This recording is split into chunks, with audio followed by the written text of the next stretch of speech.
اللہ اللہ اللہ اللہ. اور اس کو ماضی کے معنی میں کر دیتا ہے.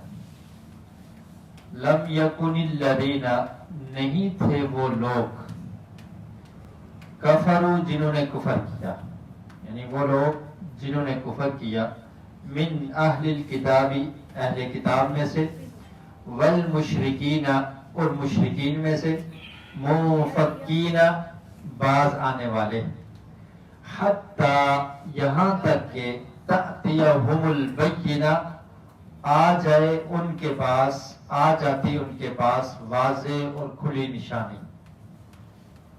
نبی اکرم صلی اللہ علیہ وسلم کی آمد سے پہلے عرب میں جو مذاہب تھے وہ اہل کتاب اور مشرکین، یہ دو قسم کے لوگ تھے. مشرکین جو بتوں کی عبادت کیا کرتے تھے، مشرکین عرب مشہور ہیں. اور دوسرا بڑا مذہب اہل کتاب. اہل کتاب سے مراد ہے یہود و نصارہ. نصارہ یا یہود یہ لوگ تھے اور مشرکین تھے. اور یہ اس قدر بگڑ چکے تھے کہ ان کی اصلاح بغیر نبی کے مبعوث کیے ممکن نہ تھی. کوئی بادشاہ آ کر ان کو درست نہ کر سکتا، یا کوئی عالم ربانی آ کر ان کی اصلاح نہ کر سکتا. اور یہ اہل کتاب اپنے اصل دین سے بھی منحرف ہو چکے تھے. انہوں نے دین میں تحریف کر دی تھی، اپنی کتابوں کو بدل دیا تھا، احکامات بدل کر من مرضی کے مطابق فتوے دیا کرتے تھے اور لیا کرتے تھے. گویا کہ انہوں نے جو اللہ رب العالمین کی طرف سے کتاب ان پر، ان کے نبی موسیٰ علیہ السلام اور عیسیٰ علیہ السلام پر نازل ہوئی تھی، اس میں یہ تحریف کر چکے تھے، تبدیلیاں لا چکے تھے. اور پھر ان میں فرقے بن گئے تھے، 72 فرقے، 71 فرقے، اس قدر فرقے موجود تھے. تو اللہ رب العالمین نے فرمایا کہ یہ لوگ باز نہیں آنے والے جب تک ان کے پاس کوئی کھلی اور واضح دلیل نہ آ جائے. اس وقت تک یہ کافر لوگ یہ باز نہیں آنے والے. تو ان کو باز رکھنے کے لیے، ان کی اصلاح کے لیے اللہ رب العالمین نے ایک کھلی نشانی بھیجی. اور وہ کھلی نشانی کیا تھی؟ رسول مکرم صلی اللہ علیہ وسلم، اللہ کے رسول کو مبعوث کیا، جنہوں نے آ کر ان کو راہ ہدایت دکھائی. جو سبق یہ بھول چکے تھے وہ ان کو سکھایا، توحید کا وہی سبق، کیونکہ تمام انبیاء علیہ السلام کی اصل دعوت توحید وہ ایک ہی تھی. تو ان کو وہ پیغام دیا اور انہیں چاہیے تھا کہ یہ ایمان لے آتے اور نبی اکرم صلی اللہ علیہ وسلم کو مان لیتے، کیونکہ ان کی کتابوں میں بھی یہ بات موجود تھی کہ ایک نبی آنے والے ہیں جو آخری نبی ہوں گے. ان کی بشارت سابقہ انبیاء علیہ السلام نے بھی دی تھی. لیکن اس کے باوجود ان میں سے کچھ لوگوں نے اسلام کو قبول کر لیا اور اس کھلی اور واضح نشانی یعنی نبی اکرم صلی اللہ علیہ وسلم کی نبوت اور رسالت کو تسلیم کر لیا اور وہ کامیاب ہو گئے. اور کچھ اتنے ضدی تھے کہ واضح نشانیاں دیکھنے کے باوجود انہوں نے پھر بھی نہیں مانا. اور آپ جانتے ہیں کہ اس سے پہلے یہ منتظر تھے، یہ لوگ یہود اور نصارہ یہ منتظر تھے کہ ایک نبی آنے والا ہے اور ہم اس کا ساتھ دیں گے اور ہم مشرکین پر غالب ہو جائیں گے، مشرکین سے ہم لڑائی کریں گے اور وہ نبی توحید والا نبی ہوگا. تو جب نبی اکرم صلی اللہ علیہ وسلم آئے تو واضح نشانی دیکھنے کے باوجود یہ پھر بھی انکار کر گئے. انکار کرنے کی بہت ساری وجوہات تھی. ایک بڑی وجہ یہ بھی تھی کہ نبی اکرم صلی اللہ علیہ وسلم بنو اسماعیل میں سے تھے اور ان میں جو انبیاء کا سلسلہ تھا وہ اسحاق علیہ السلام کی اولاد میں سے تھا. تو انہوں نے اس بات پر بھی تعصب کیا کہ یہ جو نبی ہیں یہ اسماعیل علیہ السلام کی اولاد میں سے ہیں، اسحاق علیہ السلام کی اولاد میں سے نہیں ہیں. اور دوسری ایک وجہ یہ بھی تھی کہ ان میں اس قدر خرابیاں آ چکی تھی کہ ان کے بہت سارے فرقے بن چکے تھے. اب اگر یہ نبی اکرم صلی اللہ علیہ وسلم کی رسالت، نبوت اور آپ کے پیغام کو مان لیتے تو اپنے فرقوں کو چھوڑنا پڑتا. اور پھر جس نے جس کو اچھا سمجھا تھا اس کو اپنا لیا تھا، اپنے فرقے والے کو، اپنے پیشوا کو مانتا تھا تو اس کے لیے چھوڑنا مشکل تھا. اور جو لیڈر تھے ان کے لیے اپنی گدی کا چھوڑنا اور اپنا جو ایک سسٹم تھا اس کو چھوڑنا یہ ان کے لیے بڑا مشکل تھا. تو اللہ تعالیٰ نے فرمایا کہ ان لوگوں نے کفر کیا اور ان کے باز آنے کے لیے ایک واضح نشانی کی ضرورت تھی. اب نشانی کا یہ مطلب ہے کہ واضح نشانی آ جاتی تو یہ لوگ اس کو مان لیتے، لیکن یہ پھر بھی نہ مانے. تو پھر اس نشانی کا فائدہ کیا ہوا؟ فائدہ یہ ہوا کہ اللہ تعالیٰ نے حجت تمام کر دی کہ کل یہ شکوہ نہیں کر سکتے کہ ہم تو گمراہ ہو گئے تھے، اس کے بعد ہماری اصلاح کے لیے اللہ رب العالمین نے کوئی انتظام نہیں کیا. تو اللہ تعالیٰ نے حجت تمام کر دی، ایک نبی کو بھیج دیا. اس کے بعد جن لوگوں نے قبول کیا وہ کامیاب ہو گئے اور جنہوں نے قبول نہیں کیا تو وہ ناکام ہوئے. ان کا ذکر آگے آئے گا. جی تو پہلی آیت کا ترجمہ ہو چکا، رسول من اللہ یتلو صحفا مطہرہ. تو وہ بینہ کیا ہے؟ رسول، وہ رسول ہے، من اللہ، اللہ کی طرف سے، یتلو، وہ تلاوت کرتے ہیں، صحفا مطہرہ، پاکیزہ صحیفے، یعنی وہ پاکیزہ صحیفے ان کو پڑھ کر سنائیں. پاکیزہ صحیفے سے مراد کیا ہے؟ قرآن مجید. یعنی اللہ تعالیٰ نے کتنی مضبوط نشانی نبی اکرم صلی اللہ علیہ وسلم کو بھی مبعوث کیا اور ان کو پاک صحیفہ عطا کر دیا. صحیفہ مقدس کتاب کو کہتے ہیں اور صحیفہ اس کی جمع صحف ہے. ان کو کہا جاتا ہے جن کو اللہ رب العالمین نے آسمان سے نازل کیا ہے انبیاء علیہ السلام پر، تو ان پر صحف کا لفظ بھی استعمال ہوتا ہے. تو یہاں پر صحیفے سے مراد قرآن مجید ہے کہ وہ قرآن مجید جو پاکیزہ کتاب ہے اور پاک کتاب ہے وہ پڑھ کر رسول ان کو سنائیں گے. اور یہ کتاب پاک ہے. اس کا اگر آپ تقابل کرنا چاہیں تو بائبل کے ساتھ کر سکتے ہیں کہ جس میں تبدیلیاں اور تحریف ہو چکی ہے اور اس میں اس طرح کی باتیں ہیں کہ انسان تصور نہیں کر سکتا. حتیٰ کہ انبیاء علیہ السلام کی بھی گستاخیاں کی گئی ہیں، لوط علیہ السلام کی اور دیگر انبیاء کی گستاخیاں اس میں موجود ہیں.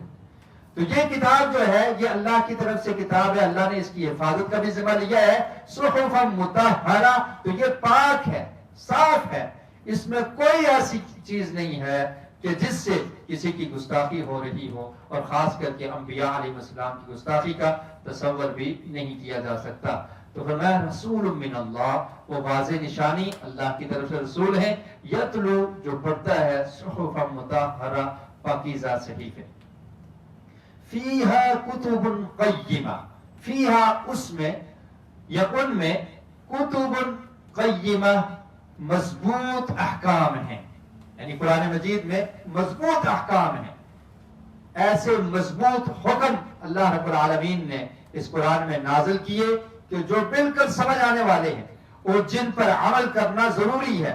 تو ایسے واضح احکامات والی یہ کتاب ہے کتب قیمہ. وَمَا تَفَرَّقَ الَّذِينَ أُوتُوا الْكِتَابَ إِلَّا مِن بَعْدِ مَا جَاءَتْهُمُ الْبَيِّنَةُ. اب واضح نشانی، کتاب، رسول آ چکے، اس کے باوجود ان لوگوں نے کیا کیا؟ اہل کتاب نے یہ فرقوں میں بٹ گئے.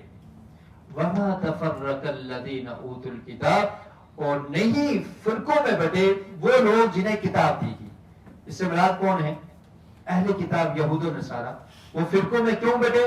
إِلَّا مِن بَعْدِ مَا جَاءَتْهُمُ الْبَيِّنَةُ، مگر اس کے بعد کہ آگے ان کے پاس واضح نشانی. ما جاءتهم، آگے ان کے پاس البینہ، واضح نشانی آگی، اس کے باوجود یہ فرقوں میں بٹ گئے. اب واضح نشانی آ جانے کے بعد فرقوں کا تو تصور نہیں بن سکتا، لیکن پھر بھی یہ فرقوں میں بٹ گئے. وجہ یہ تھی کہ انہوں نے واضح نشانی دیکھنے کے باوجود ہر درمی کی، ضد کی اور اپنی اپنی بات پر اڑے رہے، اس کو چھوڑا نہیں. سنن ابن ماجہ میں روایت ہے، نبی اکرم صلی اللہ علیہ وسلم نے ارشاد فرمایا کہ یہودیوں کے 72 فرقے، اور اسی طرح عیسائیوں کے بارے میں فرمایا کہ ان کے 71، یا یہودیوں کے 71 اور عیسائیوں کے 72، 72 فرقے. اور فرمایا کہ ان میں سے صرف ایک کامیاب اور باقی جہنمی. اور فرمایا کہ اس ذات کی قسم جس کی ہاتھ میں میری جان ہے، میری امت کے کتنے فرقے ہوں گے؟ 73 فرقے ہوں گے، اور ان میں سے کامیاب ایک ہی ہوگا. تو یہ لوگ بھی فرقوں میں بٹ گئے. فرقے واضح دلائل آنے کے باوجود ان کے اندر تفرقہ بازی اور فرقہ بندی آ گئی، کیونکہ ہر ایک جہاں پر لگا تھا اس نے کہا میں اس کو نہیں چھوڑوں گا اور میں اسی کو مانوں گا، جتنے مرضی دلائل دے دیں۔ اس نے انکار کر دیا دلائل کو قبول کرنے سے، اور اپنی جماعت کے ساتھ، اپنے فرقے کے ساتھ وہ اٹیچ رہا اور اس پر اڑا رہا، اور بغض کی وجہ سے۔ اور قرآن مجید میں دوسری جگہ پر اللہ تعالیٰ نے فرمایا کہ بغیم بینہم، آپس میں عداوت اور بغض کی وجہ سے ان کے فرقے بنے۔ یہ نہیں کہ ان کو حق کا نہیں پتا تھا، وہ نبی اکرم صلی اللہ علیہ وسلم کو ایسے پہچانتے تھے جیسے انسان اپنی اولاد کو پہچانتا ہے۔ قرآن مجید میں اللہ تعالیٰ نے فرمایا یعرفونہ کما یعرفون ابناءہم، جیسے اپنی اولاد بچوں کو پہچانتے ہیں ایسے اللہ کے رسول کو پہچانتے تھے۔ ان کو پتا تھا کہ یہ حق ہے، یہ سچ ہے، یہ سچے نبی ہیں، لیکن بس ضد، ہر درمی اور جس منہج پر وہ چل رہے تھے انہوں نے کہا ہم اس کو نہیں چھوڑ سکتے، تو اس لیے ان کے اندر فرقہ واریت آ گئی اور فرقے پیدا ہو۔ اور یہاں پر ایک بات اور آپ دیکھیں کہ اللہ رب العالمین نے ان لوگوں کا ذکر کیا جنہوں نے کفر کیا، اور ان کی دو اقسام بیان کی ہیں، من اہل الکتاب والمشرکین، اہل کتاب اور مشرکین، دونوں کو علیحدہ علیحدہ بیان کر دیا۔ حالانکہ اہل کتاب بھی تو مشرک ہیں، اہل کتاب شرک نہیں کرتے، اہل کتاب میں شرک پایا جاتا تھا۔ قرآن مجید میں اللہ تعالیٰ نے فرمایا، سورہ توبہ کی آیت نمبر 30 ہے کہ یہودیوں نے یہ کہا وقالت الیہود عزیر ابن اللہ، عزیر اللہ تعالیٰ کے بیٹے ہیں، اور نصارہ نے کیا کہا المسیح ابن اللہ، عیسیٰ علیہ السلام اللہ تعالیٰ کے بیٹے ہیں۔ تو یہ اللہ کے ساتھ شرک ہے، واضح شرک ہے، لیکن پھر بھی اللہ رب العالمین نے قرآن مجید میں آپ دیکھیں گے تو اہل کتاب کا جہاں پر ذکر ہے ان کو مشرک نہیں کہا گیا بلکہ اہل کتاب کہا گیا ہے، حالانکہ ان میں شرک پایا جاتا تھا۔ تو پتہ یہ چلتا ہے کہ اس میں فرق ہے، من اہل الکتاب والمشرکین، مشرک کون تھے کہ جو بتوں کی عبادت کیا کرتے تھے، جو اللہ کو مانتے ہی نہیں تھے، اللہ کا انکار کر دیا تھا، انہیں اللہ کو مانتے ہی نہیں تھے، اور ان میں ایسے بھی تھے جو اللہ کے ساتھ دوسروں کو شریک ٹھہراتے تھے، اور اہل کتاب میں بھی شرک پایا جاتا تھا، لیکن فرق اس لیے کیا کہ ہیں دونوں ہی کافر، لم یکن الذین کفروا، دونوں کافر ہیں۔ اور قرآن مجید میں اللہ تعالیٰ نے فرمایا لقد کفر الذین، کہ وہ لوگ انہوں نے کفر کیا جنہوں نے یہ کہا کہ عیسیٰ علیہ السلام اللہ ہیں، تو انہوں نے کفر کیا ہے، دونوں کافر، لیکن کافروں میں بھی فرق ہے۔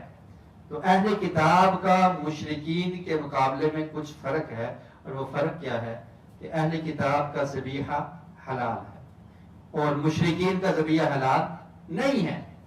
یہ اللہ رب العالمین نے قرآن مجید میں فرق بیان کیا ہے۔ اور اسی طرح اہل کتاب کی جو عورتیں ہیں ان کے ساتھ مسلمان مرد شادی کر سکتا ہے، پاک دامنی کا ارادہ ہو، پاک دامن عورتیں ہوں تو شادی کر سکتا ہے۔ اہل کتاب اگر اللہ کا نام لے کر ذبح کرتے ہیں تو ذبح صحیح طریقے سے کرتے ہیں تو ان کا ذبیحہ کھایا جا سکتا ہے۔ تو دونوں میں فرق ہے دونوں کافر، لیکن دونوں میں فرق کیا کہ ان کو کتاب دی گئی ہے، ان میں یہ فرق ہے، اور یہ نہ کتاب کو مانتے ہیں، نہ نبی کو مانتے ہیں، نہ اللہ کو مانتے ہیں، تو یہ پکے مشرک ہیں، نہ ان سے نکاح ہو سکتا ہے اور نہ ہی ان کا ذبیحہ کھایا جا سکتا ہے۔ تو اس لیے اللہ تعالیٰ نے تھوڑا سا فرق رکھا ہے، تو جب حکم لگایا جاتا ہے اس وقت بھی فرق رکھنا چاہیے۔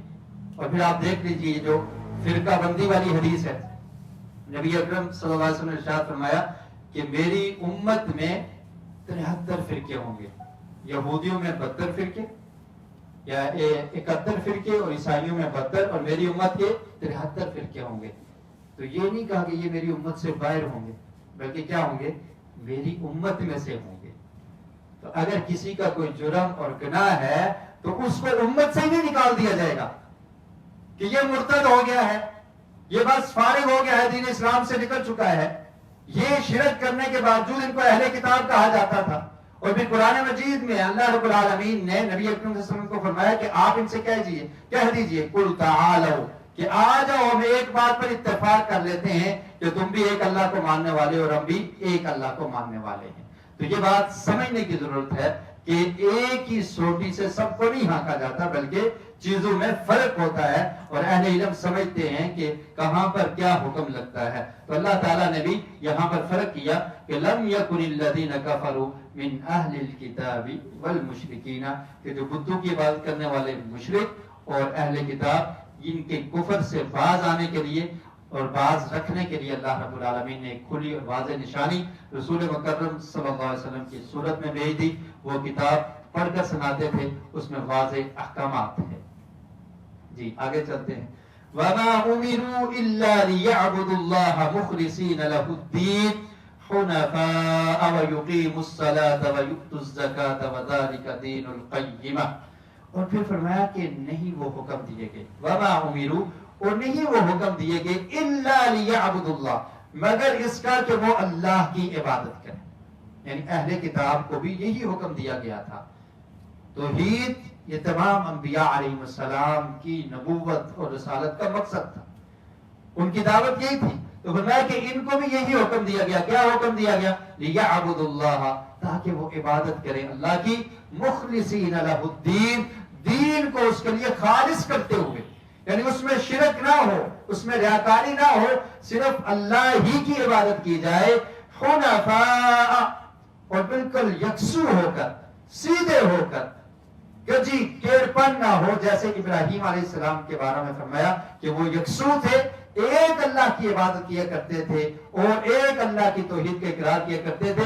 تو فرمایا کہ یہی حکم اہل کتاب کو بھی تھا کہ وہ صرف اللہ کی عبادت کریں اور خالصتاً عبادت کریں, اس میں ریاکاری بھی نہ ہو, شرک بھی نہ ہو, اور یکسوئی کے ساتھ کریں. وَيُقِيمُ الصَّلَاةَ وَيُؤْتُ الزَّكَاةَ, اور توحید کے بعد فرمایا کہ ان کو بھی یہ حکم دیا گیا تھا کہ وہ نمازوں کو قائم کریں.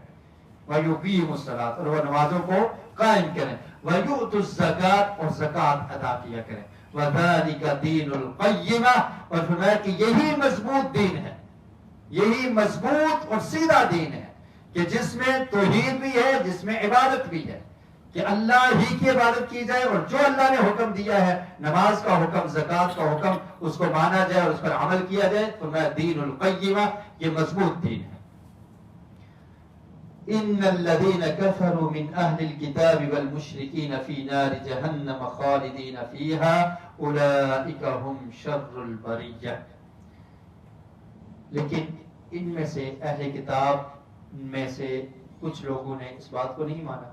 ان الذين كفروا, بے شک وہ لوگ جنہوں نے انکار کیا, کفر کیا, من اہل الکتاب, اہل کتاب میں سے, والمشرکین, اور مشرکین میں سے, فی نار جہنم, تو اپنے کفر کی وجہ سے جہنم کی آگ میں ہوں گے. دین, مضبوط دین یہ تھا کہ صرف اللہ کی عبادت کرتے, نماز اور زکات ادا کرتے, لیکن انہوں نے انکار کیا. اہل کتاب یہود و نصارہ, انہوں نے بھی انکار کر دیا. مشرکین نے بھی اللہ کے رسول کی بات کو نہ مانا اور انکار کر دیا. فی نار جہنم, تو وہ جہنم کی آگ میں ہوں گے. خالدین فیہا, ہمیشہ رہیں گے اس میں. اولئک ہم شر البریہ, فرمایا یہی وہ لوگ ہیں جو مخلوق میں سے سب سے بدترین ہیں. بریہ کہتے ہیں مخلوق کو, شر البریہ, کہ مخلوق میں سے سب سے بدترین کون ہے؟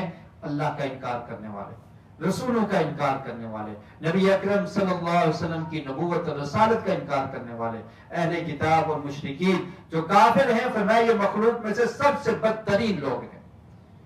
کیونکہ اللہ تعالیٰ نے ان کو سمجھ بھی دی, اور سمجھ ہونے کے باوجود انہوں نے حق کو قبول نہیں کیا. فرمایا اس لیے یہ مخلوق میں سے بدترین لوگ ہیں. باقی جو مخلوقات ہیں, اللہ رب العالمین نے ان کو اختیار نہیں دیا ہوا کہ وہ جو چاہیں کر سکے. جانور ہے, اس کو اختیار نہیں ہے, لیکن انسان کو اللہ تعالیٰ نے اختیار بھی دیا اور اس کو عقل و فہم بھی عطا کر دی. تو اسے کیا چاہیے تھا کہ اپنے عقل اور فہم کا استعمال کرتے ہوئے, جو اللہ نے عقل جیسی نعمت دی ہے اور پھر اس کو اختیار بھی دے دیا, تو اسے حق کے راستے کو اختیار کرنا چاہیے تھا. اس نے انکار کر دیا تو یہ پھر ذلیل ہو گیا. کس قدر ذلیل ہوا؟ جانوروں سے بھی زیادہ بدتر ہے, اور مخلوقات میں سے سب سے بدتر وہ شخص ہے اور برا وہ شخص ہے جو اللہ کا انکار کرتا ہے, کفر کرتا ہے, شرک کرتا ہے. تو یہ مخلوقات میں سے بدترین شخص ہے. قرآن مجید میں بھی اللہ تعالیٰ نے ایسے لوگوں کے بارے میں فرمایا اولئک کالانعام بل هم اضل, فرمایا کہ یہ تو جانوروں کی طرح ہے, چوپاؤں کی طرح, بلکہ ان سے بھی زیادہ گمراہ ہیں. یہ جانور بھی اپنے مالک کے فرما بردار ہوتے ہیں, اور انہوں نے اپنے مالک کی نافرمانی کی, انکار کر دیا, تو یہ ان سے بھی بدترین ہیں. تو یہی مطلب ہے کہ مخلوقات میں سے سب سے بدترین لوگ ہیں. اور اس کے بعد فرمایا کہ کامیاب کون ہے؟ ان الذین آمنوا, بے شک وہ لوگ جو ایمان لے آئے، اہل کتاب میں سے ہوں، مشرکین میں سے ہوں، کوئی بھی کافر ہو، وہ ایمان لے آئے، وَعَمِلُوا الصَّالِحَاتِ، اور اس کے بعد نیک عمل کرتے رہے، اولئک هم خیر البریہ، فرمایا یہی وہ لوگ ہیں جو مخلوقات میں سے بہترین ہیں۔ یعنی صرف ایمان کی وجہ سے، نیک اعمال کی وجہ سے انسان تمام مخلوقات میں سے بہترین بن جاتا ہے، اشرف المخلوقات۔ اور اگر یہ انکار کر دے، کفر کرے اور شرک کرے، تو پھر تمام مخلوقات میں سے بدترین یہی انسان بن جاتا ہے۔ تو اللہ نے اس کو اختیار دیا ہے، تو چاہے تو عزت والا بن جائے، تمام مخلوقات میں سے افضل بن جائے، اور اگر اس نے انکار کیا تو مخلوقات میں سے بدترین شخص یہی شخص ہے۔ تو اختیار ہے انسان کو۔ تو فرمایا جو ایمان لاتا ہے، نیک اعمال کرتے ہیں، اولئک هم خیر البریہ، وہ تمام کی تمام مخلوقات میں سے بہترین ہیں۔ جانوروں سے انسان افضل ہے، باقی جتنی مخلوقات ہیں ان سے انسان افضل ہے، اور فرشتوں سے بھی انسان افضل بن جاتا ہے۔ کیسے افضل بنتا ہے؟ کہ فرشتوں میں اللہ تعالیٰ نے گناہ کی حس نہیں رکھی، وہ گناہ نہیں کرتے، وہ اللہ کی فرمانبرداری ہی کرتے ہیں، لیکن انسان کو اللہ تعالیٰ نے اختیار دیا ہے، اس کو دونوں راستے دکھا دیے۔ اس کے لیے دو راستے ہیں، نجدین وہدیناہ النجدین، ہم نے اس کو دو راستے دکھا دیے، سیدھا راستہ بھی، برائی کا راستہ بھی۔ تو یہ اختیار ہونے کے باوجود، گناہ کی حس ہونے کے باوجود، خواہش کے ہونے کے باوجود اپنی خواہش کو کنٹرول میں لاتا ہے، کنٹرول کر لیتا ہے، اللہ کی نافرمانی سے بچ جاتا ہے، ایمان لاتا ہے اور نیک اعمال کرتا ہے، تو اللہ تعالیٰ فرماتے ہیں کہ یہ تمام مخلوقات میں سے افضل شخص ہے، وہ لوگ جو ایمان لائے اور نیک عمل کیے۔ پھر ان کا بدلہ کیا ہے؟ جزاؤہم عند ربہم جنات عدن، ان کا بدلہ کیا ہوگا؟ بدلہ ہوگا ان کا عند ربہم، ان کے رب کے پاس۔ انہوں نے اپنی زندگیوں کو اللہ کے لیے وقف کر دیا، اپنی خواہشات کو دباتے رہے، اپنا سب کچھ جو بھی خواہشات تھی، جتنی بھی برائیاں تھی، انہوں نے اللہ سے ڈر کر ان کے قریب بھی نہ گئے، اللہ کے لیے اپنی زندگی کو وقف کیا۔ تو ان کا بدلہ کیا ہے؟ جنات عدن، ان کے لیے باغات ہیں ہمیشہ والے، وہ ختم نہیں ہونے والے۔ عدن، دنیا کے باغات ختم ہو سکتے ہیں، لیکن آخرت کے باغات ہمیشہ والے، تجری، بہتی ہیں، من تحتها الانہار، اس کے نیچے سے نہریں بہتی ہیں، خالدین فیہا ابدا، وہ اس میں رہیں گے ہمیشہ، ابدا، ہمیشہ رہیں گے۔ کہ ایسے باغات اللہ تعالیٰ نے تیار کیے ہیں جس کے نیچے سے نہریں بھی بہتی ہیں، اور پھر یہ فنا ہونے والی زندگی بھی نہیں ہے، ہمیشہ اس میں ان کو قرار اور سکون ملے گا، ہمیشہ رہیں گے۔ رضی اللہ عنہم، اور سب سے بڑا انعام جو جنتیوں کو ملے گا وہ کون سا ہوگا؟ اللہ کی رضوان، اللہ کی رضا ان کو نصیب ہوگی، اللہ کا دیدار نصیب ہوگا۔ تو اللہ تعالیٰ نے فرمایا کہ ایسے لوگوں سے رضی اللہ، راضی ہو گیا اللہ تعالیٰ، عنہم، ان سے، ورضوا عنہ، اور وہ راضی ہو گئے اپنے رب سے، اس سے۔ اور یہ کن کے لیے ہے؟ عمل کرنے والے، ایمان لانے والے، ان کا تو ذکر ہے ہی، ساتھ فرمایا ذالک، یہ اس کے لیے ہے، لمن، جو شخص، خشیہ، ڈر گیا، ربہ، اپنے رب سے، جو اپنے رب سے ڈر گیا، تو اس کے لیے اللہ تعالیٰ نے یہ باغات اور جنات تیار کر رکھی ہیں۔ سورہ رحمان میں بھی اللہ تعالیٰ نے ارشاد فرمایا کہ جو شخص اپنے رب سے ڈرتا ہے اس کے لیے دو باغات ہیں، دو جنتیں ہیں۔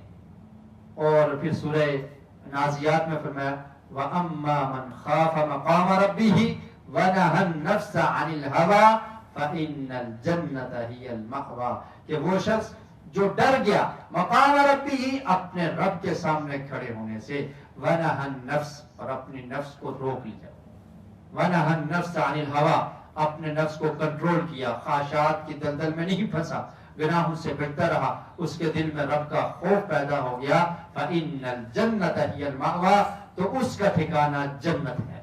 اور یہاں پر یہی فرما دیا کہ یہ بدلے اور یہ جنات ہمیشہ والی کس کو ملیں گی؟ لمن خشی ربہ، جو اپنے رب سے ڈر جاتا ہے، جس کے اندر اللہ کی خشیت اور ڈر پیدا ہو جاتا ہے۔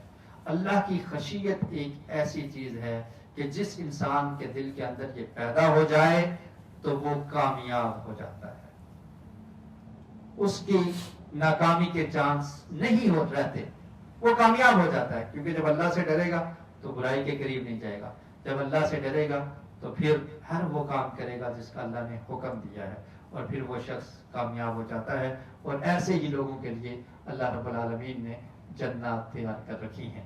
تو پوری صورت کا خلاصہ یہ ہے کہ اس صورت کا نام بینہ ہے، اور بینہ سے مراد واضح اور کھلی نشانی ہوتا ہے، اور اس سے مراد نبی اکرم صلی اللہ علیہ وسلم ہے کہ اللہ رب العالمین نے جب معاشرہ گناہوں کی دلدل میں پھنس چکا تھا، ظلم و زیادتی کا رواج عام تھا، اور لوگ اللہ کے ساتھ شرک کیا کرتے تھے، اللہ کو بھول چکے تھے.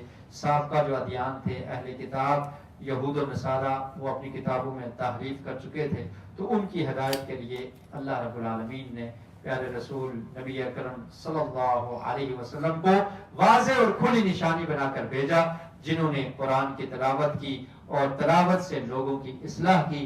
اور اس کے باوجود جو لوگ اپنی ضد پر اڑے رہے اور فرقہ بندی کرتے رہے، وہ ناکام رہے.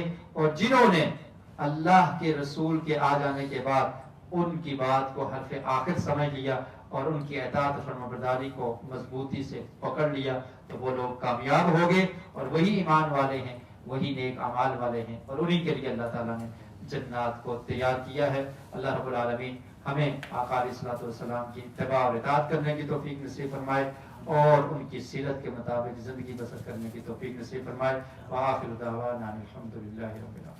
رحمت تیری چاور کرتا ہے تو برکتوں سے